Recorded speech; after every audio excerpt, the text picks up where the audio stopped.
मंच पर उपस्थित राष्ट्रीय स्वयंसेवक संघ के अखिल भारतीय प्रचार प्रमुख आदरणीय श्रीमान सुनील अंबेकर जी, विजय भाई और सुनील भाई, चिंतन जी भी यहाँ हैं। बहुत से और लोगों का परिचय हुआ, कुछ लोगों को मैं जानता हूँ, कुछ को नहीं जानता हूँ। और इस मंच को आदरणीय बनाने वाले आप सब, तो सबसे पहले तो मैं विश्व संवाद केंद्र का आभार प्रकट करता हूँ कि आपने मुझे ये अवसर दिया इतने विद्वान लोगों से, इतने बड़े लोगों से मिलने का और बात करने का। अभी विजय भाई जब शुरुआत में उन्होंने कहा कि जब देवर्षि नारद के नाम पर पत्रकारों के सम्मान का एक कार्यक्रम शुरू किया तो बहुत से लोग हंसते थे, बहुत से लोग कहते थे कि नहीं नहीं ये क्या आपने शुरू कर दिया। उन्होंने एक और जिक्र किया कि छवि एक ऐसी बना दी गई नारायण नारायण करते हुए। कमाल की बात यह है कि हमारे पत्रकारिता को देखने का पूरा दृष्टिकोण वो पश्चिम से आता रहा। हमारी पूरी पत्रकारिता, हम पत्रकार के आधार पर इस देश में पत्रकारिता को नहीं देखते रहे, क्योंकि हम तो अपने मूल पर, अपनी विरासत पर, अपनी संस्कृति पर हंस देते हैं। हमें लगता है कि ये क्यों, ऐसा हो भी सकता है क्या? दुनिया में किसी के पास ये समृद्ध सांस्कृतिक विरासत नहीं है, ऐसी कथाएं नहीं हैं, ऐसे चरित्र नहीं हैं, ऐसे पात्र नहीं हैं जिनसे हम प्रेरित हो सकें। तो उन्होंने एक नए तरीके से किया, वो सब कुछ, सारी प्रेरणा मशीन से लेते हैं। कमाल की बात ये कि हम क्यों पश्चिम की तरफ देखते हैं, क्योंकि प्रिंटिंग प्रेस वहां पहले आ गया। पत्रकार की वजह से हम नहीं लेते। हम इलेक्ट्रॉनिक मीडिया में क्यों देखते हैं, क्योंकि टीवी वहां पहले आ गया। अब मूल भावना, जब अंग्रेजी में हम फ्रीडम ऑफ एक्सप्रेशन और फ्रीडम ऑफ स्पीच कहते हैं तो हमें लगता है कोई बहुत बड़ी बात कह दी, लेकिन जब हम कहते हैं कि देवर्षि नारद लोक कल्याण करने वाले व्यक्ति हैं, लोक कल्याण के लिए वो किसी भी शक्ति से लड़ने, उससे भिड़ने, उसको किसी हद तक जाकर पूरा कराने की कोशिश करते हैं, तो हमें वो बात कम समझ में आती है। और जब हम वो कम समझते हैं तो फिर हम पत्रकारिता के मूल को समझने में थोड़ी गलती कर जाते हैं। पश्चिम के देशों में या दुनिया के अलग अलग हिस्सों में पत्रकारिता का मतलब सरकारों को बनाने, बिगाड़ने में एक भूमिका रखने वाला, एक बेवजह का अहंकार, घमंड लेकर चलने वाले एक प्राणी, एक जीव का नाम पत्रकार हो जाता है। क्या है भाई, क्या पत्रकार है, क्या करते हैं, कहीं इन्होंने फलाना खबर कर दी थी, सरकार गिर गई। क्या सचमुच ऐसी कोई भूमिका पत्रकार की होनी चाहिए क्या? पत्रकार की भूमिका के मूल में लोक कल्याण है, सरोकार है, जन कल्याण है, और मूल कहें तो हमारा समाज है। सरकार उसको चलाने वाली एक इकाई भर है, और इसीलिए पत्रकार को कोई विशेषाधिकार नहीं है। जैसे एक सामान्य नागरिक है वैसे ही उस पत्रकार को है, लेकिन उसके पास सवाल पूछने का अधिकार और उन सवालों के जरिए जन सरोकार को अंतिम परिणति तक पहुंचाने का अधिकार। अभी मैं सुन रहा था अनिल पाठक जी को, अंतिम में उन्होंने कहा कि आप लोग सब करिए, लेकिन खबर जो जाए तो निष्कर्ष तक पहुंचनी चाहिए। कितने पत्रकार हैं जो अपनी खबर लिखते हुए सोचते हैं कि अच्छा भाई ये खबर हमने की, इसको अंग्रेजी में कहते हैं फॉलोअप, किया क्या? अब तो सवाल भी पूछते हैं, साक्षात्कार में तो फॉलोअप नहीं आता। सामने जो बैठा हुआ है उसने जो बोल दिया हमने सुन लिया, तो फिर पत्रकार हो क्यों भाई, कुछ और काम करते हैं। और जब हम कहते हैं कि देवर्षि नारद ब्रह्मांड के पहले संचारक थे, तो उनका कहते हैं ना थोड़ा आयाम बड़ा था, उनका पात्र बड़ा है, उनकी क्षमता बड़ी है। हमारे लिए कौन सा होगा? हमारे लिए हमारा राष्ट्र, हमारा देश, हमारा समाज, उसका कल्याण हमारे लिए सबसे महत्वपूर्ण है एक पत्रकार के तौर पर। और कई बार हम कहते हैं कि पत्रकार को देखें कैसे, तो मैं अलग अलग कथाएं पढ़ रहा था, और पिछले कुछ वर्षों में ऐसे आयोजनों में जाना होता है उस वजह से भी, और धीरे धीरे हम भी सीखने समझने के क्रम में बहुत कुछ पढ़ते रहते हैं।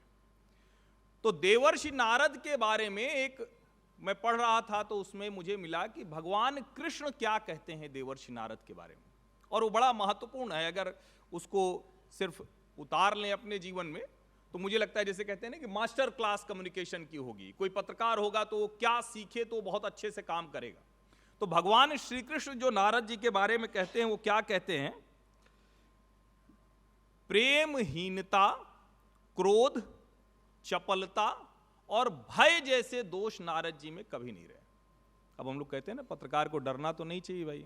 पत्रकार तो कोई भी हो, कितनी भी भारी सत्ता हो, कितना भी बड़ा व्यक्ति हो, किसी भी आसन पर बैठा हो, वो तो महादेव से भी नहीं डरते, विष्णु जी से भी नहीं डरते, ब्रह्मा जी से भी नहीं डरते। लेकिन आज तक कभी आपने सुना क्या कि देवराज इंद्र के लिए कभी नारद जी कोई काम करते हुए दिखे हो? किसी कथा में, किसी भी आपकी पौराणिक कथा में, हमारी किसी भी मान्यता में राज सत्ता के साथ नारद का कोई संबंध नहीं होता है। हां, यह जरूर सुनने में मिलेगा कि नारद जी ने कुछ किया, उसकी वजह से देवराज इंद्र का सिंहासन डोलने लगा। यह आपने सुना होगा, यह अलग अलग कथाओं में, किस्सों में खूब सुना होगा। और यही मूल पत्रकार का काम। अब वैसे तो हम सबको करना पड़ता है, आजकल थोड़ा सेल्फ ब्रांडिंग मार्केटिंग का जमाना है, तो कहते हैं भाई क्या करें, तो कहते हैं अपना कुछ दिखाओ। आजकल तो सोशल मीडिया आ गया है, तो हम लोगों को भी करना पड़ता है अपनी बात खुद ही बताना। लेकिन नारद जी के बारे में भगवान श्री कृष्ण कहते हैं, अपनी प्रशंसा कभी नहीं करना। अब आप मुझे सोचकर बताइए, हमसे बहुत उम्र में बड़े लोग हैं, ढेर सारे आध्यात्मिक धार्मिक लोग हैं, कोई कथा इस पूरे हॉल में किसी ने की है कि नारद जी स्वयं की प्रशंसा करते पाए गए? लेकिन पत्रकार तो हम सब लोग हैं, अपनी ही प्रशंसा करते रहते हैं। हमारी वो स्टोरी थी, हमारी वो कहानी थी, हमने वो तीर मार दिया, हमने ये कमाल कर दिया। तो पत्रकार के मूल गुण से हम थोड़ा थोड़ा दूर होते जाते हैं। किसी से ईर्ष्या नहीं करना, यानी समाज में किसी व्यक्ति से या अपने साथ के भी जो पत्रकार साथी लोग हैं उनसे भी ईर्ष्या नहीं करना। अब ईर्ष्या करेंगे नहीं, ये कैसे आएगा? उसके लिए निर्लिप्त भाव होना पड़ेगा। ये सोचना पड़ेगा कि ये जो समाज में बेहतरी का काम है, ये हम ही नहीं है, सब कुछ हमारे कांधे पे नहीं है, सारा ठेका हमने नहीं लिया है। ये भी एक भ्रम हमें कई बार हो जाता है। और उस भ्रम में हम क्या करते हैं, एक पत्रकार के तौर पर हमें कुछ अलग खोजना है। अब अलग खोजने में क्या हुआ, तो पश्चिम वाला याद आएगा कि कुत्ता आदमी को काट ले तो खबर नहीं, आदमी कुत्ते को काटे तो खबर। अब आदमी तो कुत्ते को काटता नहीं है, हमने तो देश में नहीं देखा, हमारे संस्कार में तो नहीं है। तो क्या करेंगे, फैब्रिकेट करेंगे, मैन्युफैक्चर करेंगे, खबर तैयार करेंगे। और टीवी और अखबारों में तो ढेर सारे संपादक कहते हैं कि मैं बताता हूं कौन सी खबर कैसे करके लाओ। यह संभव है क्या? जो जमीन पर रिपोर्ट करने जा रहा है, जो किसी जगह पर जाकर उस घटना के बारे में आप सबको बता रहा है, उसमें कोई संपादक स्टोरी लाइन कैसे तय कर सकता है? अगर संपादक स्टोरी लाइन तय कर देगा तो वो वहीं बैठे बैठे निष्कर्ष भी तय कर देगा, और अगर वही निष्कर्ष तय कर देगा तो उसमें जो उसका मूल तत्व है वो क्या आएगा? क्या? मेरा मानना है कि नहीं आएगा। और जब वो नहीं आएगा तो उसका जो प्रभाव होता है, जिस पत्रकारिता की वजह से हमें कॉन्स्टिट्यूशन में किसी आर्टिकल ने कोई विशेषाधिकार नहीं दिया, चौथा खंबा हम जबरदस्ती कूद के बन गए हैं, तो उसकी साख कमजोर होने लगती है, उस खंभे में दरार आने लगती है। और वो दरार जब चौड़ी होने लगती है तो हम अलग अलग खेमों में, खांचों में बटे हुए दिखाई देने लगते हैं। अगर हम उस खंभे के तौर पर समाज की बेहतरी की बात करें, और ठीक कहा विजय भाई ने, देखिए विचार और विचारधारा होना ये तो जीवंत मनुष्य होने का प्रमाण है, वो पत्रकार के तौर पर ही नहीं। जैसे कोई पत्रकार कहता है कि मेरा तो कोई विचार ही नहीं, मेरी कोई विचारधारा नहीं है, तो मैं कहता हूं भाई तुम इसके योग्य नहीं हो। क्योंकि अगर आपके पास विचार नहीं है, विचारधारा नहीं है, विचार प्रवाह नहीं, उस विचार के आधार पर कुछ सोचने, समझने, समझाने की स्थिति नहीं, समाज को कुछ बताने की स्थिति नहीं, तो कोई और काम करो ना भाई। क्यों समाज जागरण के सबसे महत्वपूर्ण मंच पर बैठकर वहां एक जगह पर उसकी प्रतिष्ठा को खराब कर रहे हो? विचार और विचारधारा होना मनुष्य के जीवंत होने का प्रमाण है। हम कहते हैं ना कि हमारे और दूसरों में फर्क क्या है, हमारे और दूसरे प्राणियों में यही तो फर्क है ना कि हम आइडिया आता है, आइडिएट कर सकते हैं, उस आइडिया का इंप्लीमेंटेशन कर सकते हैं, और हमारे पास जब कोई माध्यम आ जाता है तो हम उसको समाज कल्याण के लिए उपयोग में ला सकते हैं। एक और बात जो भगवान कृष्ण ने देवर्षि नारद के बारे में कही, अब आजकल तो मैंने देखा वो अलग अलग सबने बताया, वो भाई उन्होंने अपना दिव्य भास्कर ऐप का भी प्रचार उसी में किया। उन्होंने बताया कि आरजे हैं, तो कैसे, अभी तो आरजे सिर्फ पहले बोलता था, आवाज सुनाई देती थी, अब तो दिखाई भी देने लगा है, रेडियो जॉकी भी। थोड़ा सेलिब्रिटी स्टेटस बढ़ गया। 180 शब्दों से 240 शब्दों वाला, और 240 से पैसा दे दो तो चाहे जितना लिखो वाला सोशल मीडिया आ गया। यानी 180 कैरेक्टर से 240 कैरेक्टर, और पैसा दे दो, ब्लू टिक लगा लो तो चाहे जितना लिखो, कोई आदि अंत नहीं है। अब जो 2000-2500 शब्दों का लेख लिखते थे, यहां भी पूरी छूट मिल गई, लेकिन लिखते क्या हैं? कहा जाता है ना कि सबसे कम बोलना, इसका इस्तेमाल सबसे कम करना चाहिए। टीवी ने क्या किया? सबसे ज्यादा इसका इस्तेमाल करना। सुबह एक आदमी माइक लेके निकला, कैमरा उसके साथ चला, या अपना मोबाइल जर्नलिज्म, आजकल मोजो का भी जमाना है, उसको भी लेकर निकला, तो अब उसको दिन भर में मैक्सिमम आउटपुट चाहिए।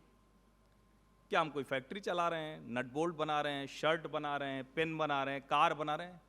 मैक्सिमम आउटपुट कैसे हो सकता है? Qualitative output to make difference in society. ये फर्क होता है पत्रकारिता और किसी और में। हम क्यों कहते हैं भाई हम तो ठीक है, हम पत्रकार हैं, तो थोड़ा आपको नेता भी सम्मान देता है, थोड़ा उद्योगपति भी सम्मान देता है, थोड़ा दूसरा व्यक्ति भी सम्मान देता है। क्यों सम्मान देता है? सम्मान इसलिए देता है कि उसको लगता है कि आप अपने जीवन का महत्वपूर्ण जो समय है वो समाज को बेहतर करने में लगाते हैं। लेकिन अगर आप उसी तरह से हैं तो फिर जो गन्ने का रस पेरता है वो भी दिन भर में 500 लोगों को गन्ने का जूस पिला रहा है, तो फर्क क्या? खबर भी आपने पेर दिया, निकल के आ गया, क्या हुआ, कैसे हुआ, उसका क्या मतलब निकला? कोई फर्क नहीं। जो निष्कर्ष निकालने वाली बात है वो किसी कंक्लूजन पर वो खबर नहीं पहुंचती। और ये जो मैं सारी चीजें चिन्हित कर रहा हूं, ये आज की पत्रकारिता की समस्याएं हैं। अब क्या है, क्योंकि हम में से कोई भी पढ़ने लिखने को तैयार नहीं है। अखबार कितने लोग पढ़ते हैं मुझे नहीं पता है। अब तो सोसाइटीज में, हम भी नोएडा में सोसाइटी में ही रहते हैं, तो अखबार आते तो हैं, लेकिन सुबह का 6 से 8 बजे के बीच में पढ़ा हुआ समाचार पत्र 9:45 बजे ऑफिस जाते समय वैसे ही बंडल में घर में फेंका और ऑफिस चले गए। ये स्थिति बन गई। अब अगर ये स्थिति बन गई तो भगवान कृष्ण देवर्षि नारद के लिए तो कहते हैं वेदों के ज्ञाता हैं, जितनी दुनिया में चीजें हैं सब जानते हैं। जब सब जानेंगे तब ना तर्क लेकर आएंगे और नारायण नारायण करते ब्रह्मांड का कल्याण कर देंगे। अब आपने अगर पढ़ा ही नहीं, आपने सबसे ज्यादा यहां का इस्तेमाल किया, ना आपने इसका इस्तेमाल किया ना इसका इस्तेमाल किया। सबसे संवेदनशील अंग होते हैं आंख और कान, सबसे संवेदनशील। और वहां इसीलिए कहा जाता है कि चाहे आप तरुणाई से किशोर वय से चलें या अपने जीवन के किसी भी क्षण में, यहां से ठीक समय पर जो देखी और सुनी गई चीज है वो आपको जीवन की हर अवस्था में याद रहती है। अब आप रील पे लगे हुए हैं तो कहां चलेगा? फिर तो आप उसके ज्ञाता नहीं है, आपने पढ़ा नहीं है, वेद पुराण उपनिषद मत पढ़िए, लेकिन कम से कम जिस खबर पर जा रहे हैं उसको तो करिए। अब अहमदाबाद म्यूनिसिपल कॉरपोरेशन की खबर करेंगे, आपको यही नहीं पता कि कितने वार्ड हैं, उन वार्ड में कब कब क्या हुआ, एनक्रोचमेंट करता कौन है, एनक्रोचमेंट करने से मुश्किल क्या होती है, कितनी बार जाम हुआ। जब बाढ़ आई तो आपको समझ में ही नहीं आया कि कहां का नाला रुका हुआ था, किसकी वजह से हो गया। आपने उसी जगह जाके रिपोर्ट की जहां नाला भरा हुआ था, बोला और अपना काम खत्म। निष्कर्ष निकला क्या? नहीं निकला। आज मैं जब आया, बड़ी हृदय विदारक खबर है राजकोट से। हम लोगों ने उनकी आत्मा की शांति के लिए मौन तो रखा, लेकिन पत्रकार के तौर पर मौन रखने की कतई आवश्यकता नहीं है, चीखने की आवश्यकता है, निष्कर्ष तक पहुंचाने की आवश्यकता है। आज जब 28 लोगों की और अब तो और ज्यादा उनकी जान चली गई, उसके बाद यह हुआ कि सारे राज्य के गेमिंग जोन का ऑडिट होगा। क्या भैया, बाकी समय क्या कर रही थी? जब सब कुछ हो जाए उसके बाद ऑडिट होगा। और जब मैं इस खबर पर पढ़ रहा था, जिसको कहते हैं कि कुछ कहने के लिए शब्द नहीं थे, निशब्द हो रहा था, तो दिल्ली में मैंने सुना कि एक हॉस्पिटल में ब्लास्ट हो गया, 6 नवजात बच्चे, न्यूबॉर्न बेबी, वो नहीं रहे। संवेदनशीलता होगी पत्रकार की तो वो समझेगा कि किसी के घर के बच्चे की, किसी के घर के बड़े की, किसी की एक जान चली जाती है तो वो उस परिवार के, उस समाज के, उस पूरे जो कहें कि गांव घर मोहल्ले के लिए कितने वर्षों का दंश हो जाता है। तब जब वो रिपोर्ट करेगा तो उसकी आवाज में वो संवेदना के साथ वो जोर होगा जो निष्कर्ष तक पहुंचाएगा। तब वो निष्कर्ष तक पहुंचाएगा। एक पत्रकार के तौर पर आप ऐसे सोचना शुरू कर पा रहे हैं, तब तो आप ठीक है कि देवर्ष नारद पत्रकार सम्मान समारोह को समझ पाएंगे। तब हंसेंगे नहीं आप, तब आपको दोबारा हंसी नहीं आएगी कि देवर्षि नारद पहले ब्रह्मांड के संचारक थे। कम्युनिकेट करना है। अब कम्युनिकेट करने को तो हर कोई कम्युनिकेट करता है।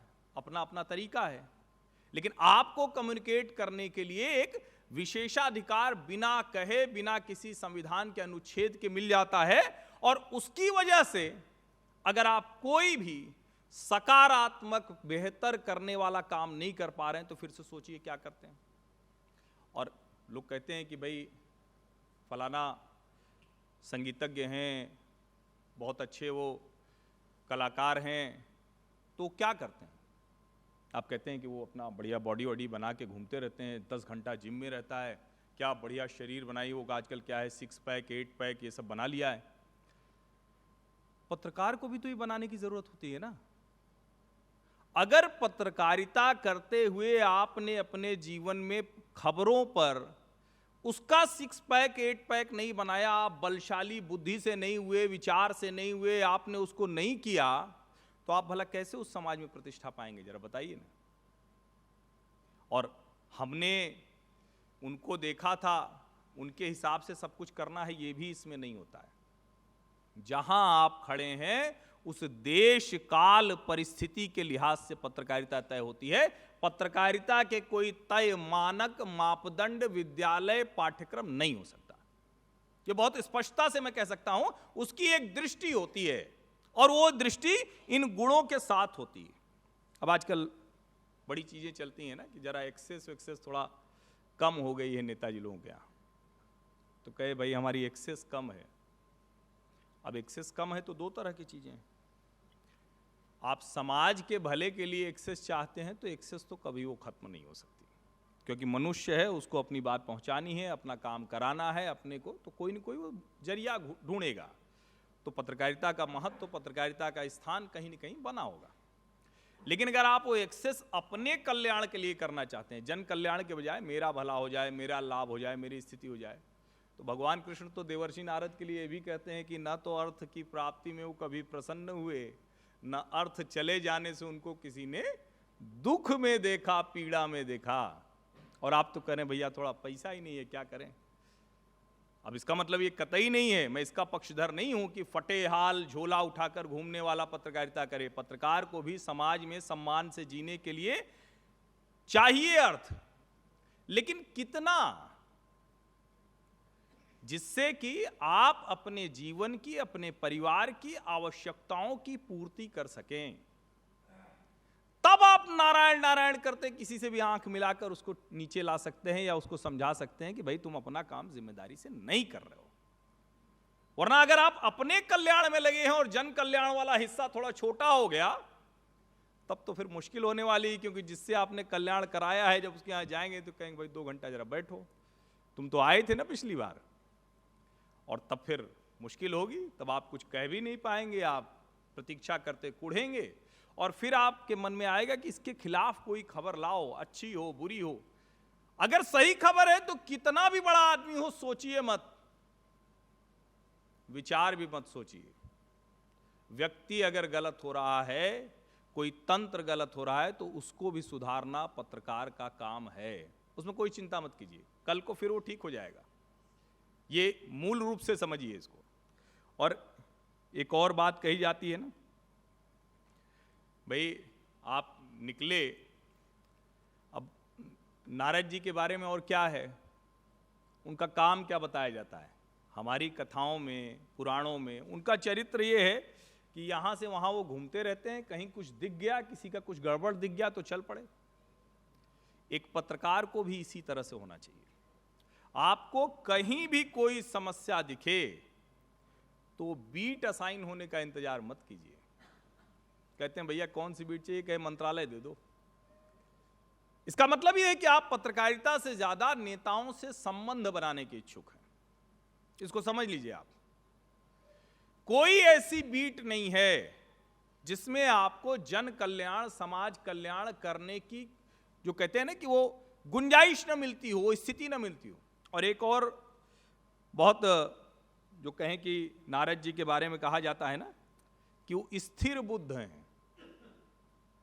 अब इसका मतलब क्या हुआ?